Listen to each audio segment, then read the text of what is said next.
The views and opinions expressed by the guests of the Inspira Podcast do not necessarily represent the official policy or position of any agency of the United States government or any organization, public or private. 1, 2, 3, 4. Welcome to the Inspira Podcast, hosted by your girl, me, Erika Mueller Chen. I'm an international development specialist with over a decade of experience leveraging the amazing power of sport to promote peace and positive social impact. My career has allowed me to live in Europe, Southern Africa, and Latin America.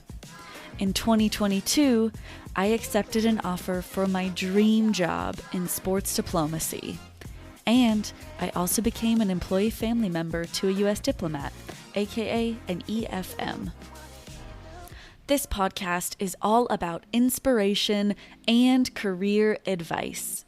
Each episode, I'll interview an inspirational global changemaker working in sport for development, social impact, or the diplomatic service. This series is perfect if you have interest in breaking into one of these sectors, or you've already landed that dream role and are keen to learn from thought leaders. Enjoy today's episode and stay inspired.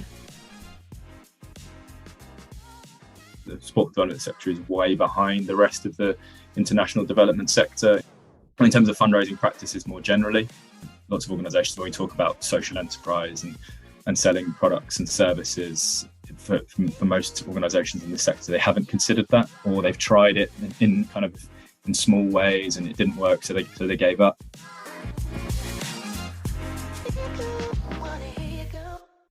Welcome, friends. Today we are here with Rahul Bissoonauth. He is an experienced commercial director who has led strategy and fundraising projects for hundreds of diverse-led organizations and nonprofits across the UK and around the world. He brings a wealth of experience and background, including working the last decade as a board member and director of business development at Oaks Consultancy, which is a leading strategy and fundraising agency in sport for development.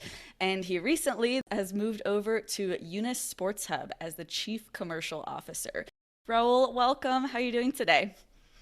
Hi, Erika. Yeah, great. Thank you. Thank you for having me on here. My pleasure. Because this podcast is called Inspira, try to weave in career advice and some inspiration. I try to recognize why the guest inspires me. So for you, Rahul, I really, really appreciate and admire your background and commitment to the strategy and fundraising side of the sector, where you spent over a decade supporting and advising sport for social impact organizations. In my opinion and from my experience, strategy and fundraising in the sector are some of the more challenging and mysterious parts of this work, where models or best practices are pretty hard to find, or they're kept close to one's chest because there's just limited funds to be found. Yet the strategy and fundraising pieces are really crucial to ensure that there's longevity to programming and social impact in sport. So just want to give a quick shout out to your skill set as we enter this conversation. Thank you. Yeah. No, I completely agree in terms of the fact that it's quite a mysterious area of the sector, I suppose, and then it's not talked about enough for sure. But thank you. You're welcome. And I know that's something that you did a lot with Oaks the last 10 years of having webinars, having fundraising support. So we can get into that in a couple of minutes. But maybe for starters, Rahul, aside from the bio that I shared, is there anything else you can share with us in terms of who you are and maybe some of your brief background on your journey in sports? Sure. Yeah.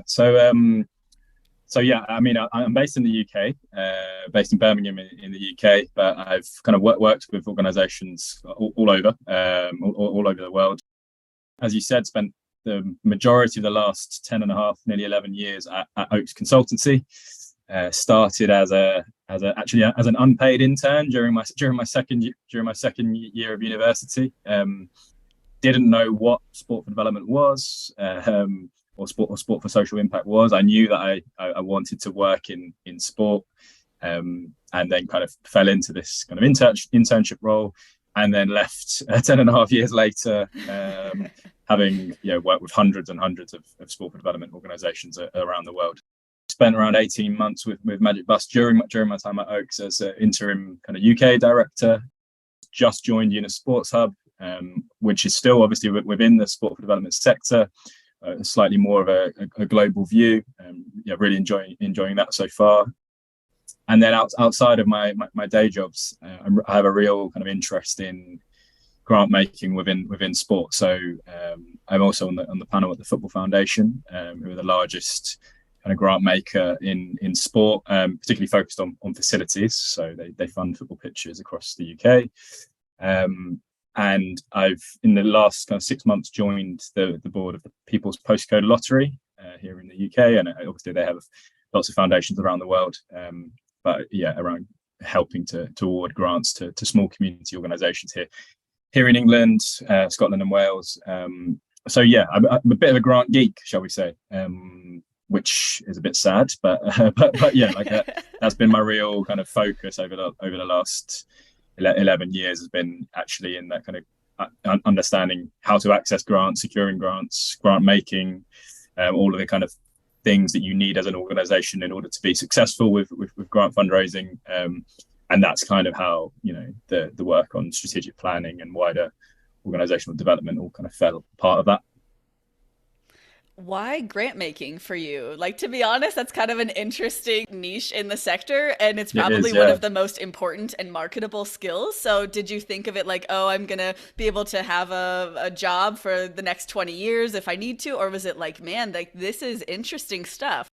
Yeah, you know what? I don't think I'd ever heard of grant making before I joined Oaks, to be honest. I kind of fell into it. I after writing my first few couple of grant applications or proposals, I realized that I really enjoyed it. I was one of those few people who loves writing proposals, gathering data on the needs and all the particular issues that an organization is trying to address. And persuasive writing is just something that I've, over the last 10, 11 years, really grown to love. I think it's also the fact that actually that's where the money is in this sector, particularly within sport for development. All of these resources are held within these really significant institutions. There aren't enough of them focused on sport for development, but actually there are a lot out there in the wider international development sector who, with the right kind of convincing, the real opportunity for the sport for development sector. It's kind of where I felt most naturally over that time, but not necessarily something that I thought, when I'm studying at university, I want to spend the next 20, 30 years securing grants, or helping others secure grants. Just kind of fell into it, really. What did you study at uni? So I did sport management. Okay. So I knew that I wanted to work in sport, not necessarily and not on the performance or coaching side, more on the administration side. And kind of fell into the fundraising, business development, strategic planning side of things. Zooming in on your time at Oaks Consultancy, which, as you and I know, is a leading strategy and fundraising agency in sport for development. Is there anything you can share with us about your time there, and perhaps any lessons that you learned? Sure. I mean, I was there 10.5 years, so kind of trying to sum that up is a difficult one. I think. I mean, the short one is, I loved every moment of it. Like with all jobs and all businesses, there are probably aspects that you don't like, but overwhelmingly, those 10.5 years were absolutely fantastic in terms of actually a grounding within the world of sport and sport development, and not just sport. We worked in other sectors as well, in the wider charity sector and in education. But that kind of right at the start, because it was a small company. I think when I joined, it was maybe only somewhere between 4 and 5 people. When I left, it was around the 2022 mark, and I mean, so still a small organization in the grand scheme of things. But what that meant was, right from the very start, just getting exposed to so many different areas of the business and the industry. So, like I mentioned, obviously, I did a lot of bid writing and proposal writing, but actually, you end up facilitating sessions with organizations. You end up thinking about how does the agency or the consultancy itself market itself and win new clients. you end up, working in teams or individually, like, because it's such a small organization, no one is kind of limited to their specific roles. So you end up getting a kind of a really wide ranging experience, a bit more flexibility, a bit more freedom to grow. And I think I saw at the time, lots of my peers from university had gone into these big organizations, and all they ever wanted to do was go into this big sporting organization. But they didn't necessarily get the rounded experience that people who go into smaller organizations do. So from that perspective, it was probably the best place for me, to be honest. It very quickly enabled me to progress through the organization and into different roles and different experiences, all centered on helping sport for development organizations with their strategic planning and their fundraising and their growth. But very quickly enabled me to get exposure right across all of those areas. I really valued that time. I wouldn't have been able to secure the role I've just taken on, or any of those kind of board or volunteer roles that I mentioned without that. And I would say that, just in case they listen to this, I would say the best thing about that organization was the team and the people we were working with. Well, thanks for summing up 10 and a half years into 2 minutes. I really appreciate it.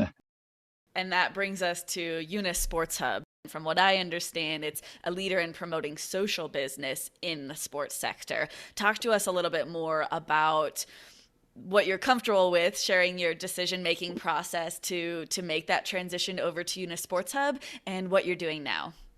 Sure. I mean, like you said, the last probably 3 or 4, maybe a bit longer, maybe it's about 2-3 years before the pandemic, we'd started to recognize that at Oaks that kind of the services around strategic planning, fundraising that we'd been delivering in the UK were, if not even more needed, globally. So, there's this huge network of sport for development organizations all over the world. Probably no one really understands actually how big that network is. And all of these organizations need exactly the same kind of support that hopefully we were providing in the UK. And that fundraising was a challenge kind of globally. So, like you said, we launched that survey and those series of reports that really, I think, helped to put Oaks on the map in terms of actually the support that was available to organisations and the performance of fundraising globally. And then kind of got me thinking as well, actually, in that there are so many organisations out there. It'd be great one day to be able to find a solution or support those organizations in a different way. In terms of my decision-making process, it was more of a, I've been at the organization for around 10. Well, it was over 10 years when I started to think, is it time for a change? You kind of become institutionalized after 10 years, and you don't know anything different at that point, having come straight out of university into that role and kind of grown with that role. It was just the right time. I think it was the right time and the right role that came along at that point. And then the role at Eunice Sports Hub, it was quite a lot to do with the kind of global aspect of it. Our main partner at the Eunice Sports Hub is, we do a lot of work with the International Olympic Committee. We do a lot of work with the French Development Agency, and we've just launched a partnership with the Global Esports Federation. And to me, those kind of partners are the kind of partners you can't really attract at a consultancy, like at a small consultancy like Oaks, because we're providing direct support to organisations. Whereas the work that we're doing with Eunice is more programmatic. It's not consultancy work. It's part of something bigger. Part of the movement of social businesses. The fact, the belief that there is a better way to do business than just purely for profit. So I like the idea of being part of something that's being part of something bigger. We've joined a relatively small team, so I think we're around 10 full-time staff, and but we have a kind of a global network and thousands of other organizations that are part of the Unis ecosystem. So you feel like you still get the benefits of being in that kind of small team where you can, dabble in lots of different things, learn lots of different skills, get direct exposure to so many different organizations and people. But you get still that feeling that you're part of this bigger movement, these other organizations, this multi-billion-dollar industry that sits alongside sport. So we're the Uni Sports Hub. We're focused on sport and social entrepreneurship. And it's still working with a lot of the same kinds of people that I was working with at Oaks, like these really cool, interesting social entrepreneurs, athlete entrepreneurs who are dedicating their lives to using sport for good. So it didn't feel like too big of a step away. Nice. And I know you have shared with me a little bit more about the programming of UNIS, including the IOC Young Leaders Program, Athlete 365 Accelerator, and a few more, which are just super cool that you're the main client of the IOC. Like, that's massive. And tell me, what are you most looking forward to or most excited about in the next year? In the next year, that's a big question. I think in work, from a work perspective, I think I've been in the role 2 months now and starting to feel a bit more settled in. Really feeling part of the team, and we've got some really big things coming up. So I think next week we've got the Global Social Business Summit, which is like a gathering of all of the kind of UNIS related organizations. So it'll be really cool to meet Professor Yunus himself as well. So a really cool experience. In December, we are formally launching our partnership with the Global Esports Federation. So we've had a bit of a soft launch in the last month or so, but at the Global Esports Games in December, we are formally launching our partnership, and we are trying to effectively replicate the sport for development movement, but within the esports world. So how do we gather all of these really cool organizations, interventions that are already taking place within the esports and gaming world, and bring them together in a more structured way, in the same way that we have within the sport for development sector. So really excited to see how that grows. And then we've got kind of big plans more broadly next year to try and scale and grow our work. So obviously extending our partnerships with the organisations I've already mentioned, and trying to work with other federations and associations in that time. So yeah, I think it's obviously it's early days, but it's about trying to understand where I can add value to the organisation I'm in now, and how I can grow within that role as well, and how we can bring other people into the team as we grow. Spoken like a chief commercial officer who has been there for more than 2 months. I'm very impressed. So good answers, good insights there. As you said, you'll grow with the organization and help the organization grow as well, which is a really exciting place to be. And I know you really appreciate that challenge of building something in that business development side. So I'm excited for you. Thank you. Yeah. I think you're the point you made just there around building something. That was a large part of my time with my colleagues at Oaks was about we're building something here. We're building something here, and I always want to feel part of something that's growing, that's going somewhere, that's building. So yeah, I think that's what I'm most excited about for sure. Quick break here with a special message from your host.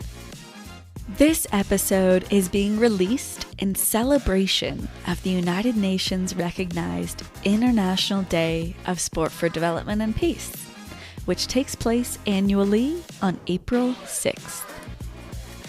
Each year, champions of the sport for development sector use this day to raise awareness of the incredible work that individuals and organizations are leading across the globe to leverage the potential power of sport and play to drive tangible impact and positive social change. I hope that listeners, whether an enthusiast, a skeptic, or a novice in this space, that you find the conversations I facilitate on the Inspira podcast to be informative and inspirational. If you enjoy this podcast, you would be a rock star if you went ahead and gave it a 5-star review with a complimentary written sentence or two on Apple Podcasts or your chosen podcast platform. Enjoy listening, and happy April 6th, everybody. 3, 2, 1, yeah! And I want to ask you for some industry insights because I recognize your deep background on the fundraising side. And then now with Sports Hub, from what I understand, looking at and learning about developing new revenue streams for organizations, whether that's social business or social enterprise. Are there any insights you can share with the audience about perhaps financial sustainability for sport, for social impact initiatives, and maybe anything you've seen or learned throughout your entire career on how to aim for that financial sustainability? Yeah, that's a good one. It's a tough one. I think because I don't think there is a right answer or a single answer for kind of all organisations in the sector. I think when we did the first study on the fundraising in sport for development in 2020 now, I think it was, we were shocked at the kind of the differences between sport for development organisations in different regions of the world. And how in certain regions, being reliant on certain regions, but over-reliant on corporate partnerships. Others were more accustomed to donations from individuals. But the fact that overwhelmingly most of the sector was singularly reliant on grants from trusts and foundations wasn't in itself a surprise, but it was a difference between the regions, I think. I think what that kind of showed us and helped us to kind of solidify was that there is no single solution, but the importance of diversifying your revenues and trying different things is more significant and more important now than ever. I think during the pandemic, for example, a lot of organizations lost out on corporate income, and corporate partnerships kind of disappeared. The most reliable income stream during that period was trusts and foundations, because obviously a lot of those foundations were sitting on they had funds that had been sitting on for several years. So in times of crisis, they tend to be the most reliable income streams. But I think what it showed is that you have to be flexible and agile in terms of the different fundraising avenues that you're exploring. For a long time, we always, lots of people have preached that things around more sustainable revenue streams like selling services, selling products, are the ones to focus all your time and energy on. But actually, if that was the case, then during the pandemic, you would have really struggled. If you'd put all your eggs in that basket and weren't looking at trusts and foundations as an income source, then you would have really struggled. So I think there's no one single income stream where you should focus your time and energy on. It's about you don't want to try too many different things at once, but it's about having as diverse a portfolio of revenue streams as possible. I still think grants are obviously the sector's most dominant income stream, but I still think there's a lot more that can be done in that space. So there are hundreds of thousands of trust foundations around the world who don't fund sport or historically haven't thought about sport as a tool for good. And we need to do a better job of convincing those foundations, those philanthropists, that sport can have we need to show them that sport can have the impact that we all see. So I think grants should still remain a real important focus to organizations. I think there is a lot more. I think the sector, the sport development sector, is way behind the rest of the international development sector in terms of in terms of fundraising practices more generally. Lots of organizations, when we talk about social enterprise and selling products and services, for most organizations in this sector, they haven't considered that, or they've tried it in small ways and it didn't work, so they gave up. donations from individuals are often kind of discounted as, it'll take too long, it'll take too much effort to build those kind of revenues. But then you see some of the organizations in health sectors and education, and there are lots of sport organizations in those spaces, but these organizations are earning millions and millions and millions of pounds and dollars from these revenue streams. So I think it's about being creative and agile in your fundraising approach, not relying too much on any one single income stream, and making sure that you're staying on top of all of the latest trends and opportunities. I think it's about not putting all your eggs in one basket in terms of some of these new trends that come out as well, like crypto philanthropy and all these kind of things. I think they should all be taken as small parts of an overall fundraising strategy. So you might be able to try something and see if it works, and if it doesn't, then try something else. And I think that actually before you even set about fundraising, there are some really core kind of organizational things that you need to have in place in order to be successful. I mean, it's some really simple stuff, right? Like having a website that talks about what you do and the impact and who you work with and the impact you're having.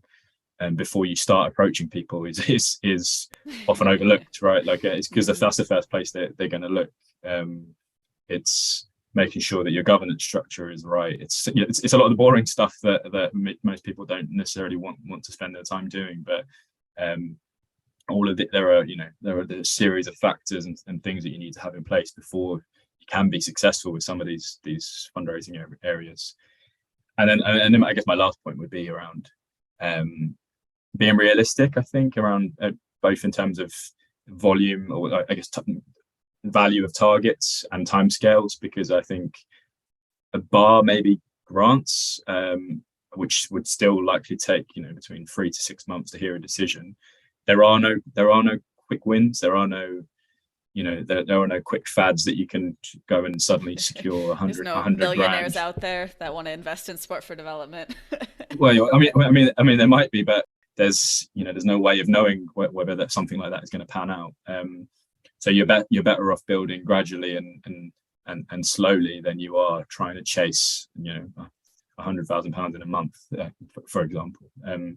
So yeah, I think it's about being realistic around what you can achieve and over what timescales, rather than thinking everything needs to happen now. You and I can probably agree that there's no one size fits all when it comes to funding streams. And as you said, diversifying can really set an organization up for more success than not diversifying. Are there any specific examples you can share? I know you've worked with loads of impressive organizations and businesses. Are there any that stand out to you on the sport for development side and the social business side in terms of an organization really doing something special that works in their environment?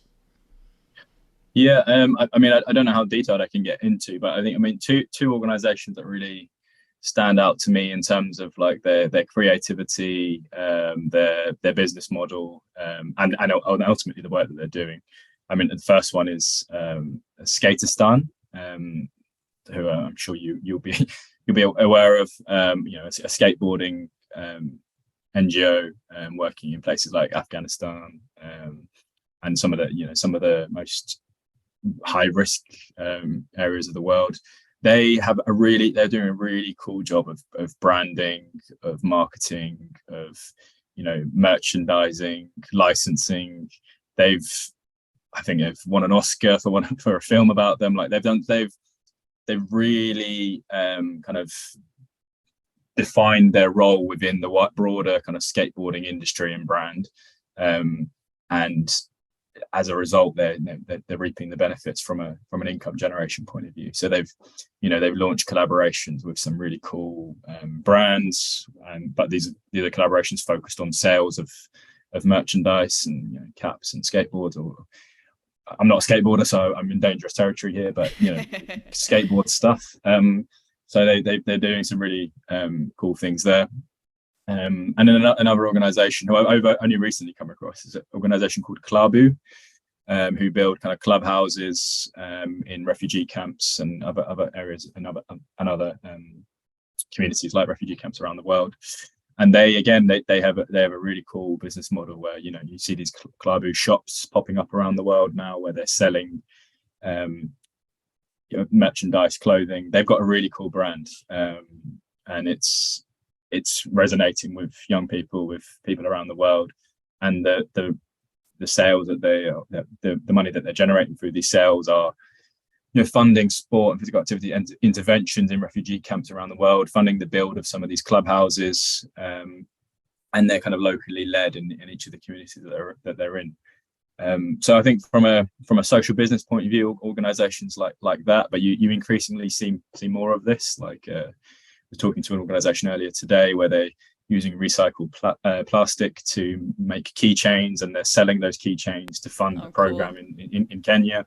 So like some really cool initiatives like that from a social business point of view. But then you see actually increasingly away from social business, you see increasingly organizations in sport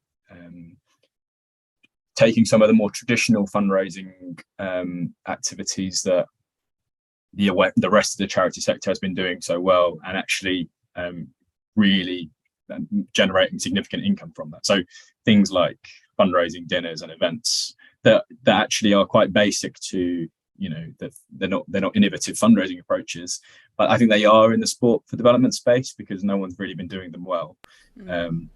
You hear actually in the US probably organizations that have been doing it better, where they're generating $1 million plus from dinners and galas, but the rest of the sport for development sector, at least from what I've seen in the UK and around Europe, they haven't quite got to that yet. So actually in some cases it's some of these traditional activities that organizations are doing elsewhere that we should be bringing into the sector first before we try really innovative things as well. Thanks for those examples. Yeah, those are really, really interesting. And I always, my ears perk up when I hear kind of the environmental ones, right? Or around recycling or different forms of sustainability, because I feel like those are so needed and they're starting to pop up or at least gain more awareness, whether that's me reading about them or hearing about them or them existing. So thanks for those. Now, on a different note, still related to diversity, but moving away from diversity in social enterprise and in funding sustainability in the sector, I'd love to look at leadership in the sector. I'm thinking that sport for development and frankly, the development sector overall has received ample criticism for underrepresentation of leaders from diverse ethnic backgrounds. I know this topic is quite important to you. As you've shared with me, you are multiracial, being South Asian and white.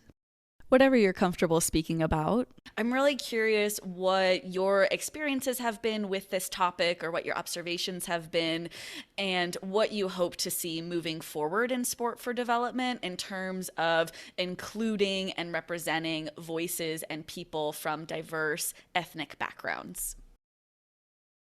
Yeah, it's a tough topic. I think if I go back over the last 11 years, I can probably count on one, at least. So I'll talk for the UK actually. I can probably count on one hand over that time the number of Black and minority ethnic leaders that I've met within the sport for development sector. So whether those are club community organizations, linked to football clubs or independent sport for development charities, there has been a massive gap in terms of ethnic minority leaders, particularly in the UK for sure. I think that also applies to female leaders as well. I don't think there have been many in that time. I know it's quite a broad brush statement, and it's starting to shift, or at least it feels like overall. I haven't got the data, but it feels like overall now we're in a better position than we were 10 or 11 years ago. And I think there's been a culture. I think it's a reflection of the rest of the sport industry, right? Like I think in the sport for development world, quite often people transition from the sport, elite sports sector into sport for development. So like you'll find that at least historically, that people running club community organizations were players, or they worked for the club, and then they moved into roles within the development sector. And there is already a massive diversity challenge within the sport industry, and that therefore translates to the sport development sector. But then I think there's a real there's still within sport development, there are lots of the major players in the industry, or I say major players, lots of the larger sport development charities in the industry around the world were founded 15 to 20 years ago by white males, predominantly, and they're doing some incredible things. But that's just the way that they were developed in the first place. And there's obviously a shift more globally around in international development towards, kind of being in-country led, being led by the communities that you serve. And I think where possible, where there are those organizations that were founded by people not from those communities and don't have those lived experiences, then there are still things you can do to obviously make sure that kind of beneficiary voice, in-country voice, is contributing towards the direction of the organization and the decision making. I mean, me personally, I've never experienced kind of discrimination in I've been fortunate that I haven't experienced kind of discrimination in the workplace or in my roles, but I also haven't necessarily had the role models to think, oh, I could be like that person, because they just didn't exist. And that just might be in the spaces that I've been working in, but it feels like we're in a better position than we were 10 years ago. But there's still a long way to go, and there aren't that many. When you look around the sector, there aren't that many people from diverse ethnic backgrounds, at least in leadership positions or on board level roles. And actually, on that topic around board level roles, I mean, I think I've served on 3 or maybe 4 boards now, and pretty much every single one of them, I'm one of maybe 2 people at most who of a board of like 7 or 8 from a diverse ethnic background. So it's definitely a long way to go. And I obviously I can't speak for different parts of the world, but that's just been my experience of it. Yeah, I think it's more of a shame actually. But then you see some really cool, and going back to examples, like you see some really cool organizations like Kick for Life in Lesotho, where they were founded by white males, but they've put almost the entire ownership, direction, leadership of that organization in the hands of local people with lived experience. And I think that's you can't change a founding story, and actually some of these founding stories are incredible stories, but you can change like decision making processes and where the power lies, for sure. Yeah. Thanks for sharing that, Rahul. And I know it's something personal and takes some like vulnerability and also reflection just to identify that is the reality and that is your lived experience, but it's a lot of people's lived experience of not seeing that representation. I'm wondering if you can now share more about your thoughts on the importance and the value in volunteering to be a board member for other organizations than the one that you work for. Yeah, I think for me, I was in a really fortunate position within Oaks, where we kind of encouraged everyone to take on volunteer roles within the industry. Most of which were in kind of voluntary board roles, because we felt that actually as a board member or a trustee or a panel member, you get a really wide overview of an organization, and you almost feel like a consultant. So obviously we were a consultancy, so you get an exposure to lots of different areas of the organization. You get into some really challenging conversations. You start thinking a bit more about strategic direction of an organization, and you get exposure to an organization that isn't your day job. So it takes you out of that kind of it gives you the headspace to think, oh, if I was leading this organization or in this organization day to day, here are some things I think might be helpful or valuable to that organization. So I think I took probably my first volunteer board role when I was like 24, must have been. So I know I was probably the youngest person on the board by about 35 years. But that gave me a real kind of exposure to, actually this isn't the norm. This is a slightly different environment. It forces you to adapt and learn quickly and try and make your mark and get your point across. So I found every single one like a really valuable learning experience. I think that from that, there's the value from a learning point of view. There's the value from actually a contact and networking point of view. Like you end up meeting some really cool people who might not have a immediate kind of impact or value from your career point of view, but maybe in 5 years or 10 years, or 20 years time, you might end up working with that person, or you might need to interact with that person in order to make something happen. So I think it gives you that opportunity to get in the room with some cool people as well. And then I think crucially particularly for young people, which I'm no longer one, it's a route to progressing your career. And most importantly, most boards now want that youth. If they're good and strong boards, then they want that youth input. They are looking for young people to give them a different perspective, fresh energy, fresh ideas, diversity of thought and experience that maybe wasn't the case again 10, 15 years ago, but certainly on the agenda now. So it represents a real opportunity for younger people as well.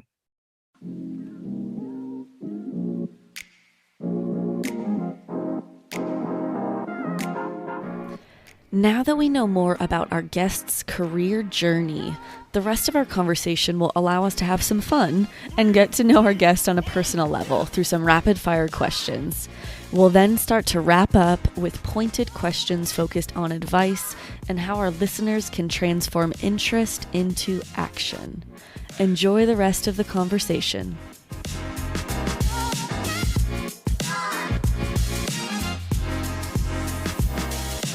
We know Man United's your team. Why? And convince me it should be my team. That's a tough one. It's painful right now. It's been painful for a good few years. But if you've got great memories of the 90s and in the early 2000s, then you got to have belief that they'll be back. Fair enough. Do you have a best sports memory? In the 2012 Olympics, I was a ticket seller during my summer, and I happened to be inside the velodrome when Chris Hoy won a gold medal in cycling, and I just happened to sneak off my shift to witness it. So yeah, for me, probably that. Oh, that's incredible. Do you have a guilty pleasure? A guilty pleasure. My life is mostly about food, like nonstop. I don't know if that's guilty enough, but yeah, like I holiday to go from when I go on holiday, my whole holiday revolves around where am I eating next. Mm-hmm. It's the center of my universe for sure. What's your perfect food day? Perfect food day. I think it's an English breakfast because I love it. Some sort of Italian a pizza for lunch, and then some sort of street food dish for dinner from a food market or straight off the street. Like it doesn't. Mm-hmm. I don't want to go anywhere near a fine dining restaurant. It's got to be that down and dirty for sure. What about music? Do you have a favorite musician, favorite band? I've got a pretty eclectic music taste. At the moment, I'd probably say both mine and my wife's favorite artist is Dermot Kennedy. We just booked to go and see him next year. So he's coming to Birmingham actually. Okay. So I think he's been touring the States this year, but he's coming to Birmingham next year. So Rahul, say Eunice or Oaks or one of your previous clients, Laureus, UEFA Magic Bus, etc., say they post a job. What advice would you give to someone on how they can stand out when applying to one of those jobs in sport for development?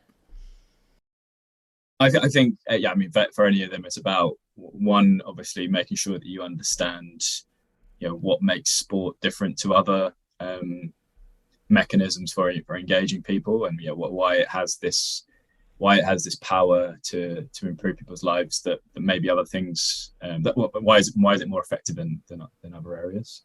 I think the second one is just being really authentic, and being yourself, not taking yourself too seriously, and showcasing that you really care about that organization and what it's trying to do.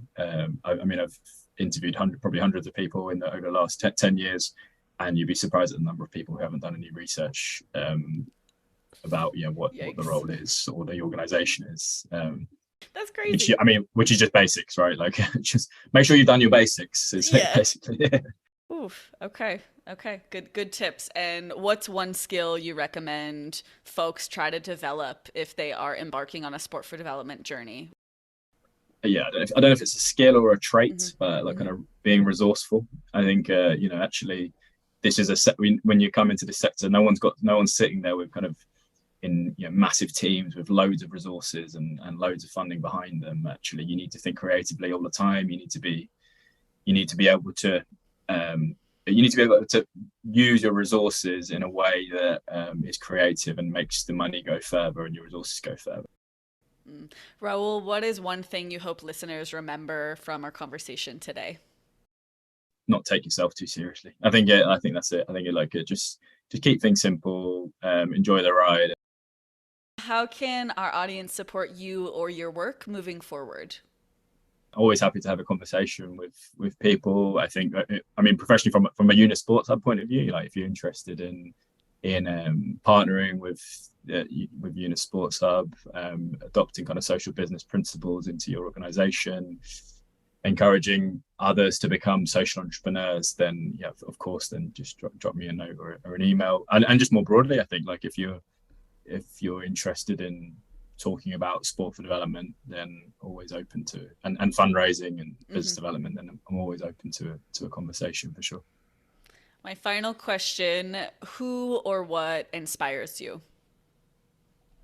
I wouldn't say it's any one individual, I think, or thing. I think it's those people who literally give up entire careers or lives to set up an organization that's purely non-profit, and is purely, it's completely authentically about making a difference to one person or a group of people in a particular community around the world, with no kind of commercial kind of motive about it, and they've turned that something into something really cool, and it is growing and it's scaling. So people like that.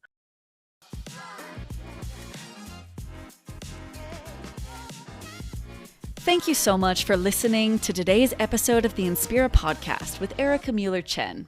I really hope you enjoyed the episode and found it useful. Be sure to check out the show notes for links and resources.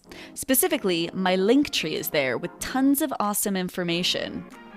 Feel inspired to take action today?